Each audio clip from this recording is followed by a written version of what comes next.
Hello, everyone. Thanks so much for joining me here today as we get to talk about one of my favorite subjects, comic books. My name is Jose. I love comic books. I love talking about them. I love sharing them with you. Feel free to follow me on social media if you would like. Links are in the description below. I've also posted a link to the Marvel fan site that I have plot synopsis and character bios for this issue. The New Mutants annual number 2 from 1986. This actually should have been annual number 3. However, the New Mutants special was not given an annual status due to its length, so they moved the annual 3 into annual 2. Now, this is the first American appearance of Betsy Braddock. Before this, Betsy Braddock, who we know as Psylocke, was in Marvel UK and issues of Captain Britain. So here you see the Wild Ways, and you can see you have Psylocke, and he's got Warlock here. You've got Rain, you've got Sunspot, you got Mirage, you got Magma, you have Captain Britain here. I think this is Magic. I don't know who this is. And so everybody's running toward the Wild Ways, and it looks like Cypher's trying to stop everyone from running amok. So this nice little edge here. So Alan Davis and Paul Neary provide the art inside with Chris Claremont as our writer. So we are here in Switzerland, and last year it says here. So this is Psylocke here, and they come through, and these guys are clapping here. Bravo, Mamselle, superb, Betsy. You completed the Olympic slalom course in near record time. And it says here, Elizabeth Braddock was a hero. And she says, I love this carousel. I wish sometimes I could write it once again with a child's joy, a child's innocence. And then she says in this, here I go again, feeling sorry for myself. And then Claremont continues narrating. Not so long ago, she took up her brother's mantle as Captain Britain. And so, no eyes. And so she says, and really, I've no reason to feel sorry for herself, is what she was talking. It cost her dear. Fortunately, however, she's a telepath and does not need eyes to see. As Psylocke, her mutant powers are formidable, but they did not save her from being blinded. And so she psychically sees, and she says, someone's here, and then you see a big scream. No. During this time, Alan Davis had just left Batman. I think he was doing Detective Comics, and he left Detective Comics. Which is kind of because he eventually does Excalibur, but it takes a while. So I'm sort of wondering what Alan Davis was sort of doing between a couple issues here and there of X-Men and Excalibur, because there was a bit of a time. So anyway, so she screams no, and here it says they do not save her now, and you can see she is being hit by something kind of crystallizing her. Big nice splash page here. I like it. Look at that. A lot of color holds here. So all right, nice image there. And so now we've got Mojo, and I think this is Mojo's. Nope. Mojo had appeared in Long Shot. And so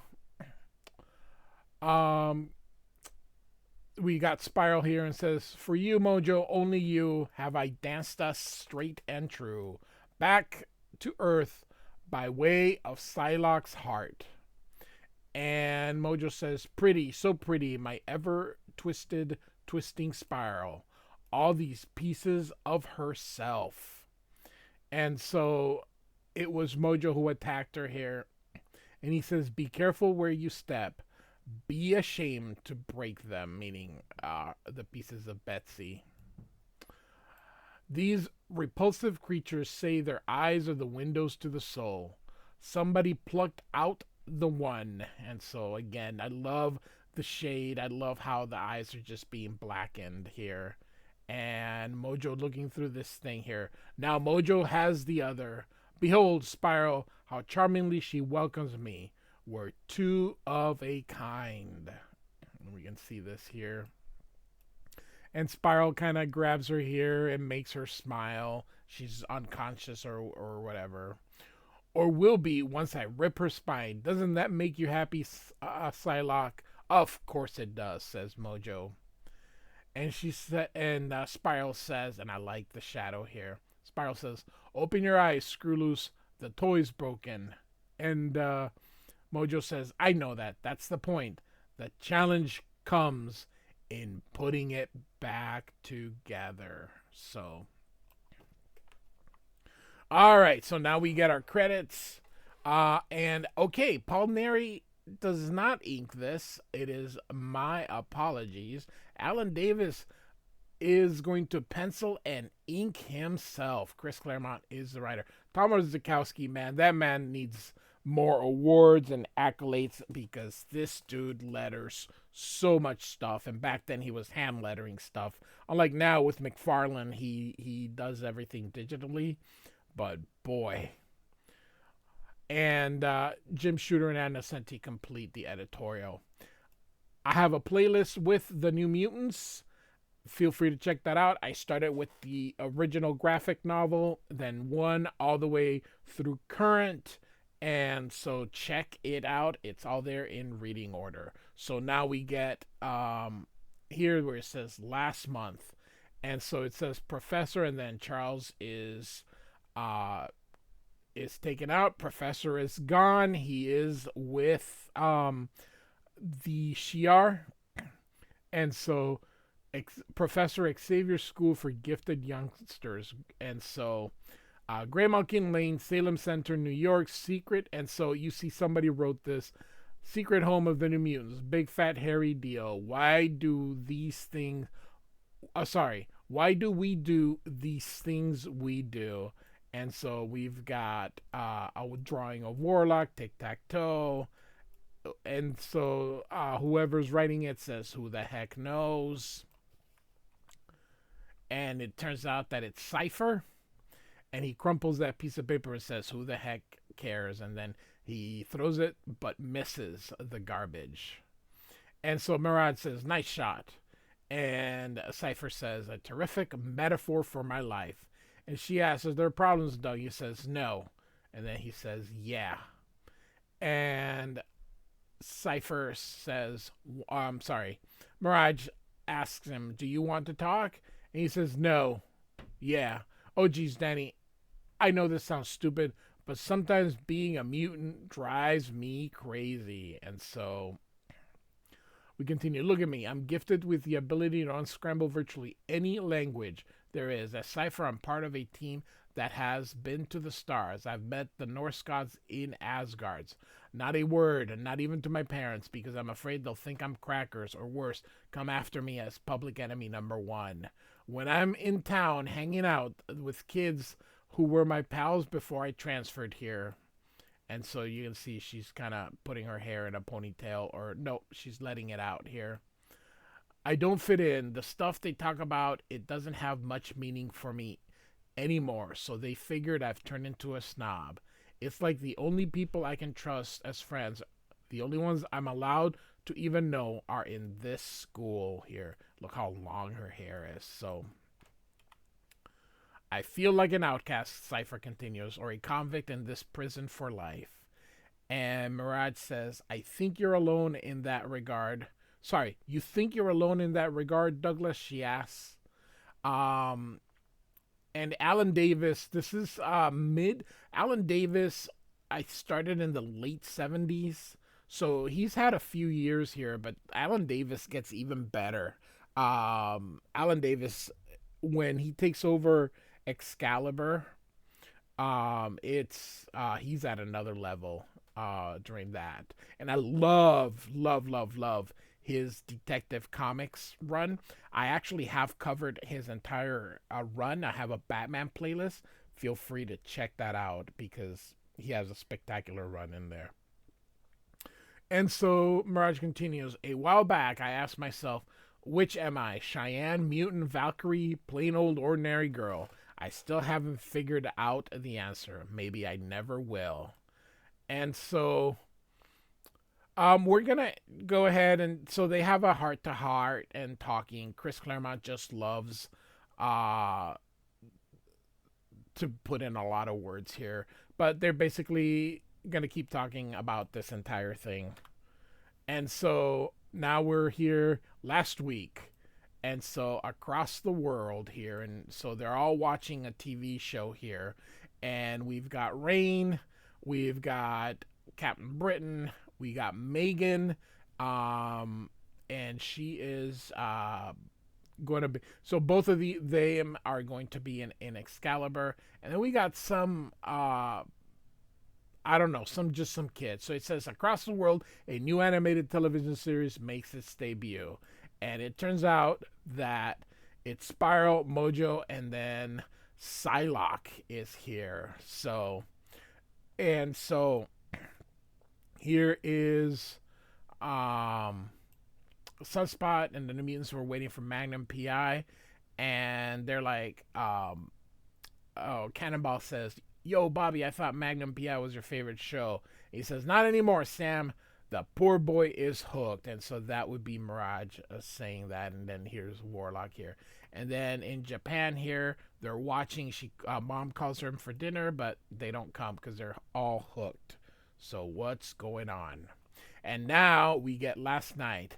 And in the Lower East Side of Manhattan on Alphabet City, it's seen better days. And so, as has this long abandoned public school, and so Captain Britain comes through and calls out his sister Betsy. "It's taken me months to track you down, but I know you're here.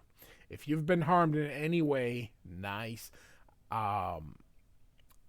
image. Alan Davis redesigned Captain Britain. This is one of my favorite costumes. I think Captain Britain, this costume of his is so freaking cool. So, "I'll make your kidnappers wish they'd never been born."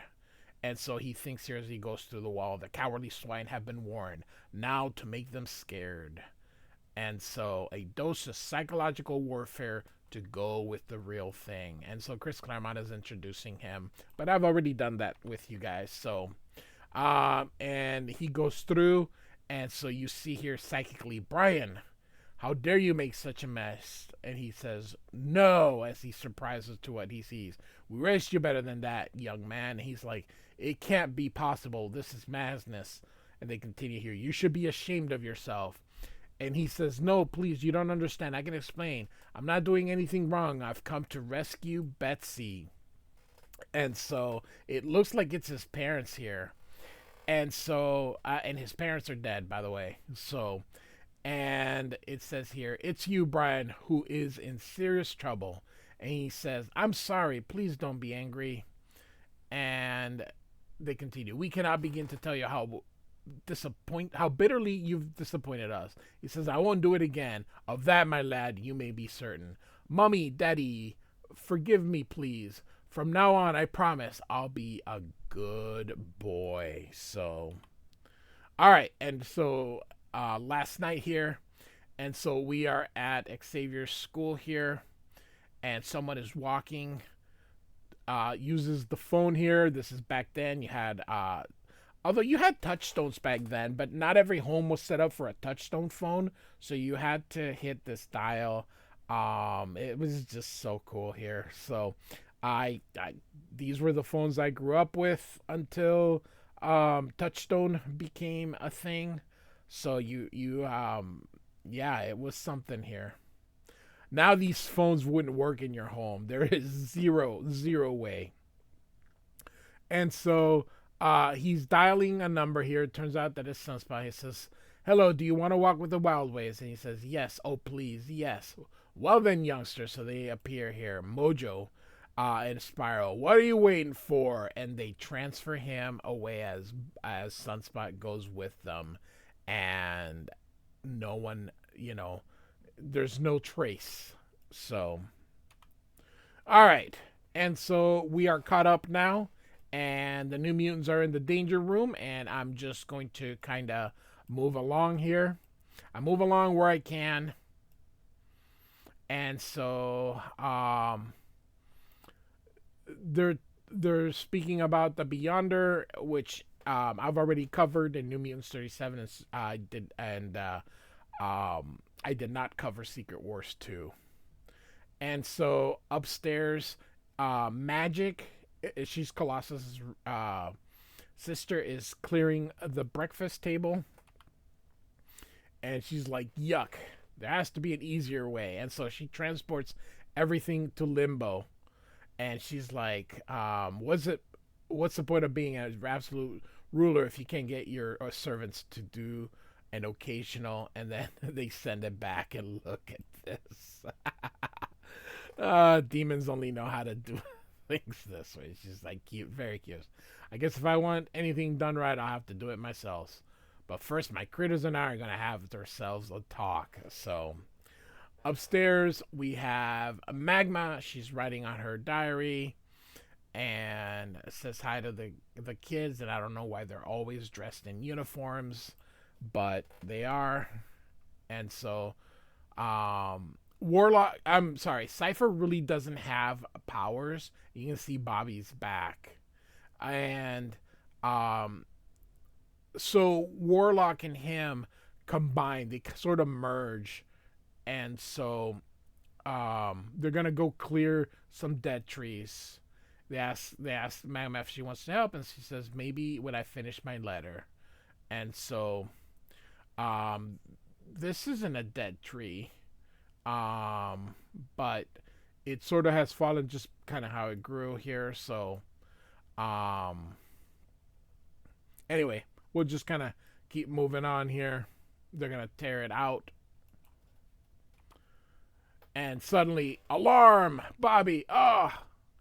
And so all the New Mutants come out immediately here. And they're like, the tree. Bobby's caught up into it. He's like, I figured we could handle it because of his powers. He can uses the sun, and for those of you who don't know, he sort of like gets his energy from the sun, like Superman, but he turns completely black, and so that's why they call him Sunspot, because Sunspot look black, but they're actually bright, but they're less bright than other airs, so they look black. But regardless here. It looks like Sunspot is dead, and he feels so guilty. And they're like, he said he was ready. He said he was ready. And we see Sunspot dead, but we know that's not Sunspot because Sunspot is gone. So this must have been like a decoy or a model here. So they tried calling Magneto. I say Magneto, not Magneto. And he's headmaster of the school during this time, and he says, I don't know if it's place to notify Bobby's folks, but does anyone think I oughta? And Magma says, leave it till morning, Sam. And Cypher feels terrible. It's my fault. I killed him. And Mirage says it was an accident. And he says, is that supposed to make me feel better? And she says, just don't blame yourself. And then who should I blame? And she says, I wish I knew, Doug. The powers never failed me before. It picked a heck of a time to start, as he kind of leaves crying. And, oh, sorry. There was a thing here. You're Valkyrie. Why didn't you warn? So, my bad. And this is why sometimes I'll go like this just to see if there's words, but I didn't do that this time. So anyway, Cannonball says he needs to work this out on his own, but Warlock is gonna go with him here. So he's gonna go to the morgue. I can't believe they have a morgue, but it's in there, and he's sorry, and He just says, "Forgive me," and Warlock's here says, "Friend Doug," and he says, "What are you doing?" "Preparing to resolve data anomalies relating to self-friend Bobby." And he says, "Huh? Log, don't. This is wrong. Our friend is dead. His life glow has gone. Let him lie in peace." And he says, um, uh, "Error. Friend Bobby Sunspot's life glow could not have been extinguished because proper life glow did not have previously exist. Radiance similar but different." And he's like, "What are you saying? That this isn't Bobby?" And he says, "Unknown. Remains to be established. Will self friend Doug aid self in performing analysis?" And so they merge in here so that they can look. And unbelievable, says Cypher. "We have to probe down to the subatomic level to be sure, but there's no denying it. He's a fake. Almost perfect duplicate, an incredibly sophisticated android." Well, if it was an android, they shouldn't have to go to a subatomic level, but hey, that's all right, Claremont. So he says it mirrored Bobby's form, but evidently not his substance. It simulated genes that couldn't mimic his mutant transformation to Sunspot. That's what tripped him. Otherwise, we'd never have guessed, especially if he resigned from the school. And so, someone went to a lot of trouble to pull this switch. Can't be for a good reason. And so, out here come the leaders. So, Sunspot and Mirage are the leaders, and they're asking Cypher what he's doing. And so now we see Mojo with some eyes, and they're giving her Betsy new eyes. Kind of freaky here. And um, he says here, "How generous is your lord and master Mojo? New eyes, wondrous eyes have I made for you, whose substance blends your soul with mine. Now we'll never be apart." And she says, Spiral says she's thrilled. And Mojo says, "Of course, just as you were a dancer when I made you what you are." And she thinks here, "What I am, Mojo, is not what I was, nor what I will be. When I dance you off your throat and make it mine." And she says, "You have your precious toys, Screwloose. What comes next? Do you intend to stand here watching till they rot?" And Mojo grabs her and says, "Rot, rot." And so nobody rots unless I say so. And anyone who tries will regret it. So then he puts them back here. Um, so Mojo is just such a weird cat here. And our T Spiral cannot create epics without proper tools. I'm bored with the ones at home, meaning her. So he basically went and gathered. And so we got Rain, who was in Scotland, and we've got Bobby, and then those kids here. And so they were friends of Longshot. Now, the Longshot Limited series I have not covered, but I actually am ready to be covering it. So just know that if you are watching this immediately when I release it, I don't have the Longshot Limited series, but who knows? If you're listening to this, say a month after I posted it, they're already there. So just know that I am going to be covering the Longshot Limited series. But as of this recording, I have not. But I will be coming up. It's actually the next thing that I'll be recording. So, all right. And so somehow Psylocke hits them and makes them all into adults here. And which is funny because when he gets the X-Men, he makes the X-Babies. So, all right.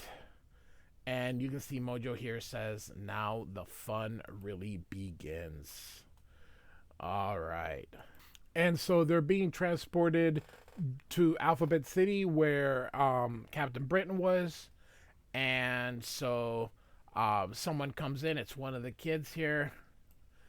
And so there's something going on. So it looks like Mojo has set himself up here. And so he says, "I'm Butch. You can call me Snitch." Bet you'll never guess my power, and even if you do, it won't do a blessed bit of good. And so here comes Sunspot, and now instead of being all black like he normally is, he's sort of glowing. So we're gonna have a bit of a fight between the kids and these guys, and I'm gonna kind of move it along here because it's an annual, and it's already I'm going already in 25 minutes, which is normally the normal time that it takes me to cover a story, but these annuals are extra big, so I'm going to sort of move this along here. And so they're trying to stop rain here, and you can see that Cypher and Warlock are trying to get it, and now suddenly you see that the kids, everyone, if you saw from the cover, everyone is sort of going to get. So this is Jubilee, but not the Jubilee that we know. And so we know that everyone is going to get taken over except for Warlock and Cypher. So you see, children, stop this disgraceful display at once. And so we are template. You shall do as we say. So these are the two Japanese brother and sisters here. And so they're all. So it looks like everybody's taken over except Warlock and Cypher, and they run away here. And the kids are going to go into the school. And so, look at this. And since you're behaving like a child, then that is what you shall become. You will remain regress at this age well before your mutant powers manifested themselves. So Magma now is a little kid. And so Warlock and Cypher run away here. And Cypher asks, Warlock, what are you doing? And Warlock says, flee life, end this corporation, fear, sire dam, hunt, slay progeny. And he says, cripes, I forgot. On Warlock's world, children prove their right to exist by killing their parents. Gross. Or the parents kill them. No wonder he's new place, new home, hide matrix decohesion. So Warlock is very afraid here, and Cypher is going to fall, and he's like, oh great, mom, dad, I love you, he thinks. But Warlock catches him, and he apologizes, and he apologizes also for being a coward. And Cypher says, I know the feeling, Locke. I'm afraid too. Whenever we go on a caper, heck, whenever we're in the danger room, being scared is okay. Giving in isn't. That's why we have to go back to help our friends. And he asks, can you shield us from detection? He says, affirmative. And so he asks, can you find the others with the spy eye? And so he says, affirmative. And so off he goes here. And so he displays it. We don't ask questions here. And so they're like, hey, you're about to embark on the greatest adventure you have ever known. Is that not wonderful? And they're like, yes, we can't wait. And so these two can continue here. Children, you are dutiful and obedient, but not yet fully formed. Your power far from realized. That is our power, to shape the soft and malleable clay of your flesh and spare it as we deem fit and in our master's image. And so he takes them all and makes them into adults. And look at Cannonball. Goodness gracious. And so the New Mutants are all grown up. And so Doug is like, holy cow. They're so beautiful, like Michelangelo's statue come to life, but still. We screw up, Locke. They get a hold of us. We'll end up the same way. This is way out of our league, partner. We need our senior team, the X-Men. And Warlock says, warning, intruder alert. And so they're going to get away. And here we see Brian Braddock has actually become a teenager. So they have, as we saw, the way to move us forward or move us back here. And so Cypher says, man, he's even younger than I am.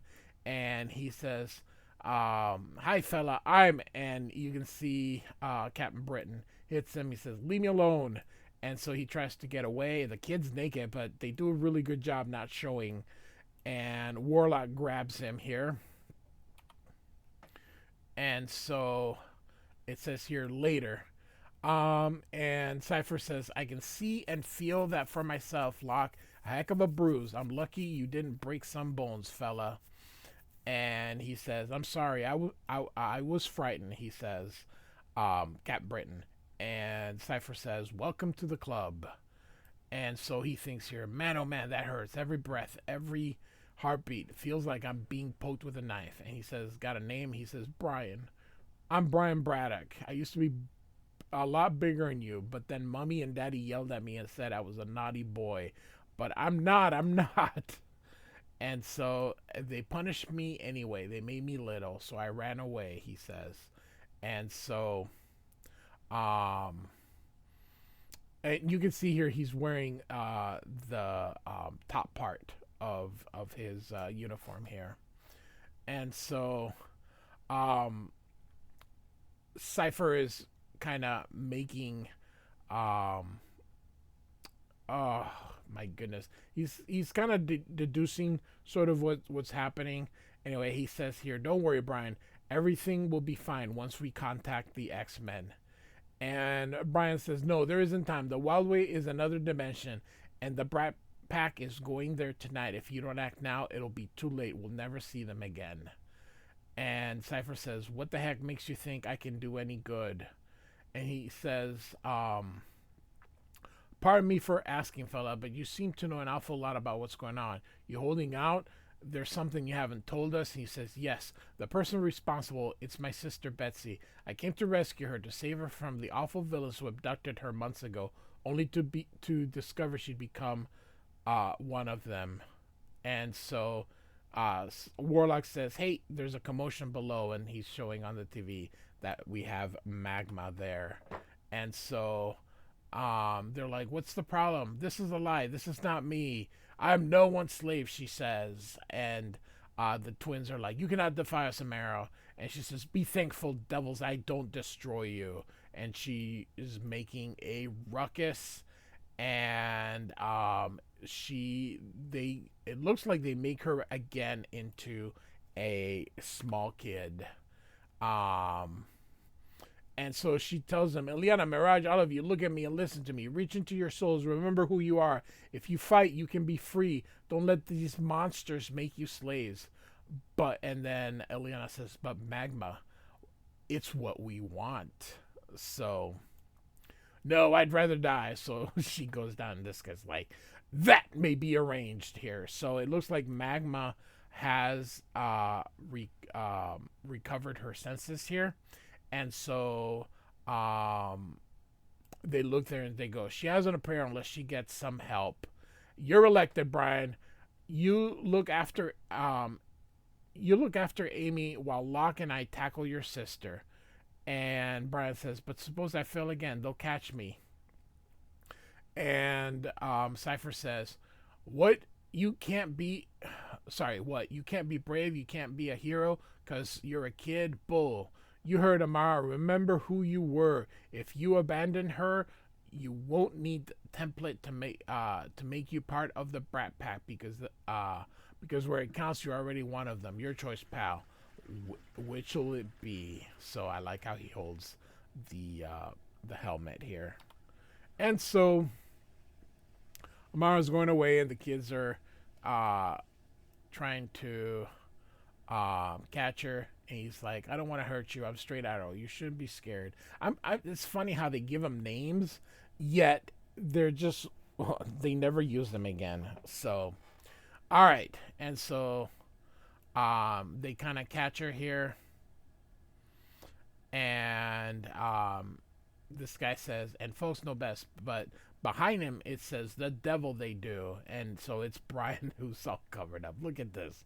And so he rescues magma here. And see what I mean? These are long. We're on page 32 out of 40. It's 48 pages. So yeah, these annuals are quite long here, which is really great. I mean, they were always double sized, so it was always really good. But when you're sort of going uh, on this channel, it can take a long time here. So here we go, Doug Locke, as I like to call him here. See Mojo here, but it's not. It would appear to be Mojo, but it is Betsy. Look at this, Psylocke, and so they're like, she didn't react. Affirmative. Shield's performance optimum. Presence completely cloaked from electronic sensors. What about her eyes? She looked right at us. And so he says, hey, they're not real. They're not real eyes.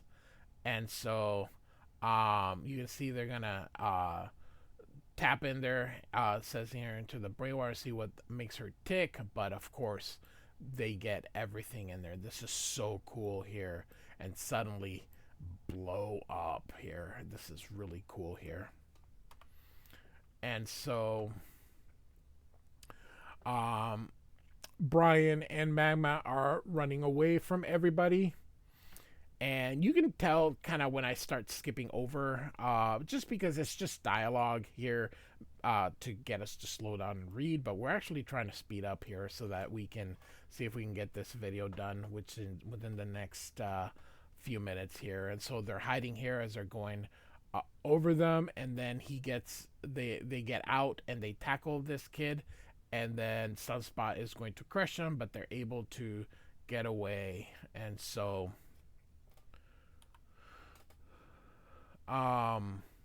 so after they Cypher and Warlock got knocked down here, Cypher says, what an incredible experience. Her memories, the images, those thoughts, so alien and evil. Betsy is a victim, manipulated like a puppet, probably from that Wild Waste place, being remade in her master's image. Gross. Her power controls her, and hers the Brat Pack. To free her and them, I have to disconnect those brain wires. And Warlock says, warning, precipitate separation will provoke traumatic psionic backlash, resulting in probable termination. And Cypher says, oh, I was afraid of that. All right, I can't just yank him loose, so what then? And so if you all remember, he is a software expert. And so this is basically a software problem. We have to block out the negative input from Wild Ways and restore Betsy's brain's natural programming. Programming is the sort of communication, since that's my mutant gift. This looks right up my alley if I can somehow get inside her head. And Warlock says that's possible. He asks how, and he says dangerous. He says how. Self-merge operates as Gestalt, but a high probability exists that such process may infect self-friend with the transmode virus. There are worse fates, says Cypher. Humor inappropriate. And so they are going to merge. So Douglock. And so they touch, and you can see it is going in there, and he is now seeing everything the way Warlock sees everything, which he's like, wow, this is so cool. And so he approaches her, and she, look at this. This is awesome here. You desire to access my secret self, boys. That's easily arranged. So, all right. And so here we go through her memory things, and she's inside her. And so that's what I gather, at least here. And look at this craziness here. Oh my goodness. I wonder what the script was. Just, oh, that's so weird here. And so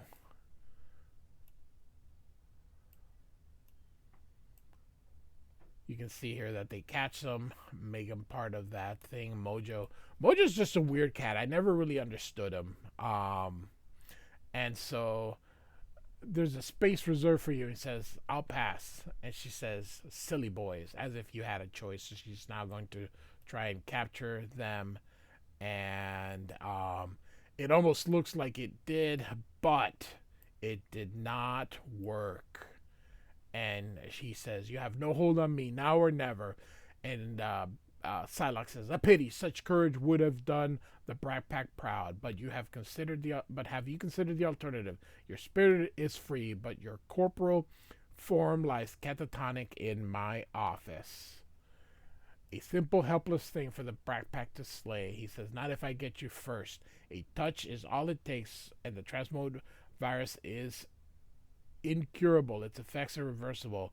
But you've a manifestation of Miss Braddock. You're done for. But I am not." And so you can see that it snaps, and Douglock screams.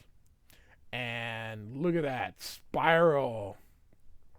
And the Spiral ploy Douglock. Such a shame it was wasted on Spiral. Um, and so she says, "About you lies Betsy's consciousness, held in thrall by Mojo, as her Psylocke powers enslaves the Brat Pack. Now behold as I dance it, and you to glory." And so, look at this. A tornado forms here. And so he created the Wild Waves, but it's only Spiral's rightful place to dance upon it.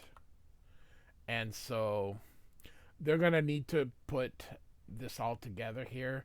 And you can see it's like a puzzle here where they have to. And so they break. You can see he's being sent in multiple things to see if he can make sense on how to put all these things together here. And you can just see this little alien is now kind of stretched above and beyond here. And so they're like, "Come on, take my hand. I can help you guys." And then he grabs one, and it's Captain Britain. And so he's like, "You did it." And of course, Spiral is like, "Luck rot their bones. I'm trapped. All my energies are devoted to dancing my vortex. Divest even the smallest iota to stop Douglock, and Psylocke may win free herself. My only recourse is to complete her obliteration before they finish, and then let her deal with them." And so you can see that they're helping and getting everybody out here. And so you can see now everybody is free. And so one piece left, pal, and the last. And so you can see, "No, listen to Spiral scream. I, who said that, am